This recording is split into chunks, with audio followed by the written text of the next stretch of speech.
It was a regular Sunday. Nothing out of the ordinary. Coffee steaming in our mugs, quiet music humming from her phone, the soft scent of freshly washed laundry in the air. We were folding clothes together, the kind of calm, domestic moment that usually feels comforting. That's when she said it, just like she was mentioning the weather. Sometimes I think I should have ended up with Lucas instead. I didn't catch it right away. I actually waited for her to laugh, maybe flash that half smile that told me she was teasing. But she didn't. She kept folding a towel, eyes down, tone casual, like she was just thinking out loud. I looked at her, stunned. "What did you say?" She didn't flinch. She met my gaze and said, "I just think maybe things would have been easier. Lucas made me feel seen. He always had ambition. He never settled like this." Her hand moved, gesturing around us. Our home, our life, our quiet little world we built with effort, sacrifice, and time. I didn't say anything, just stared as something inside my chest tightened, coiled so hard it hurt. I walked away, went downstairs. I told myself I was overreacting, that I misheard or misunderstood. But she didn't follow me. She never came to clear it up, never said that came out wrong, nothing. That night, I stayed on the couch. Not because she asked me to, but because the space between us suddenly felt too wide to ignore. I lay there thinking about Lucas, wondering how often she'd measured me against him without saying a word. Lucas was the guy from her college years, the golden boy with a charming grin and big promises that never lasted. He vanished after graduation, left her without warning for a job overseas. She cried in my arms back then, devastated. And yet, years later, in the middle of folding laundry, she tells me she might have chosen him if given the chance. After that day, something in me shifted. I stopped talking as much, stayed longer at work. Sometimes I'd sit in the driveway with the engine running, needing a few extra minutes to put on the mask before walking through the door. She noticed, of course, asked me if something was wrong. I'd shrug, say everything was fine, but it wasn't. I was pulling away piece by piece, not with shouting or arguments, but by sealing myself off. I stopped opening up. I stopped sharing the small details of my life. I didn't laugh as much, and neither did she. Eventually, even our dinners became quiet, mechanical routines.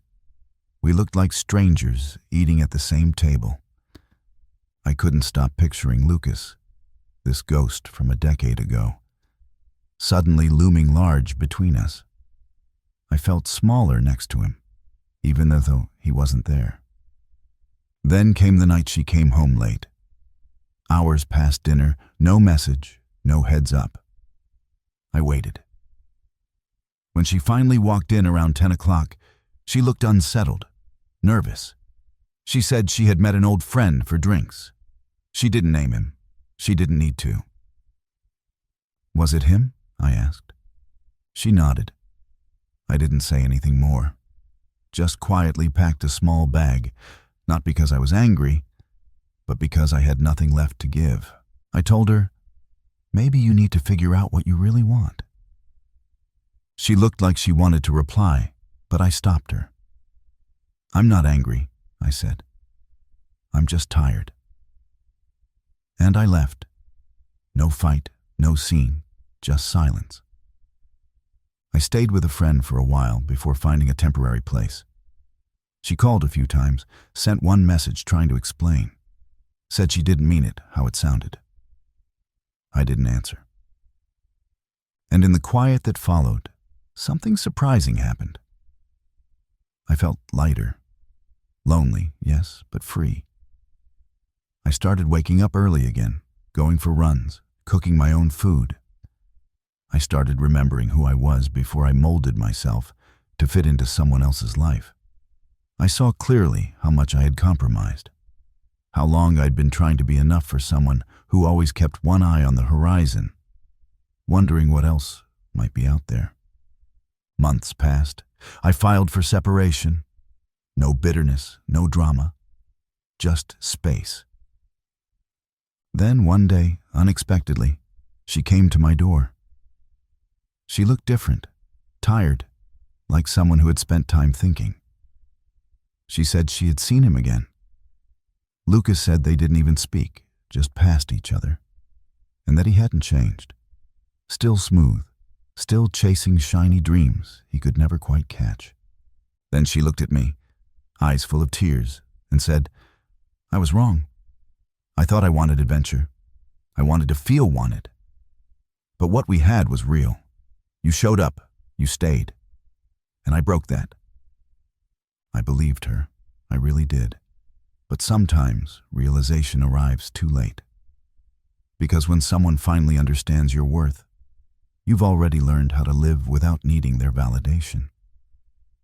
I didn't hate her, couldn't. But I wasn't the man who stood in that kitchen months ago, wounded and waiting. I had changed.